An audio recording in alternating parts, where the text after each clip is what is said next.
একবার যে আলটি করে ঢালাই দিয়ে রাখছেন? না। হ্যাঁ, আল ঢালে দেয়। আল ঢালে না দেন? না। ও,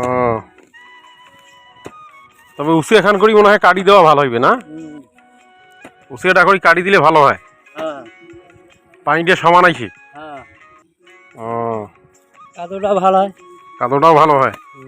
আলুর পোস্তা কাদো ঠিক হয়। হুম, কাজ তো মোটামুটি ভালোই পারেন। ওই কোনো রকম হুম, আর করি। কি করবেন ভাই, বাঁচতে হলে তো করি নাকি। বাচ্চা হলে তো করবে নাকি। হুম, কোদাল কোদাল আরেকনা দাবে দেওয়া লাগবে না? না। হুম, না। দাওয়া লাগবে না? হুম, ভালো। খাওয়া দাওয়া করছেন সকালে? না করিনি, খাওয়া দাওয়া করে যাবো। খাওয়া দাওয়া লাং করেন নাই? না। হুম, না খেয়ে এলে কাজ করা যায়? নিজের কাজ ভাইয়া না খেয়ে কিছুক্ষণ করি নাকি। তা তো ঠিক। আর আন্দাজ শুনতে বাড়ি যে বসছে, ভাত না খেতে বসছে কাটিবে। হুম, ভাত না খেয়ে তো বাড়ি দিয়ে বসতে গেলাম। হ্যাঁ, এটা ঠিক আছে।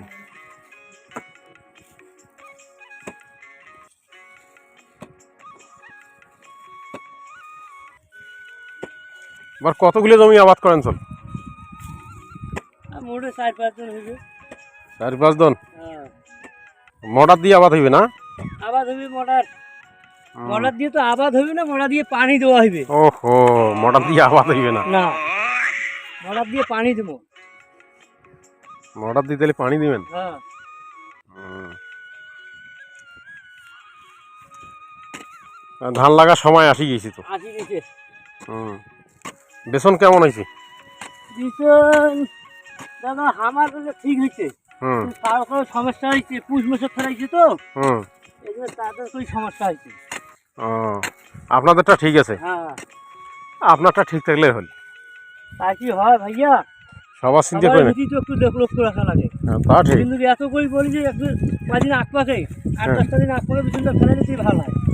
ও, এবার এই কাউ ফেলায় না, ও, বুঝছেন? হুম, এই জন্য তাদের কোনো সমস্যা। ও।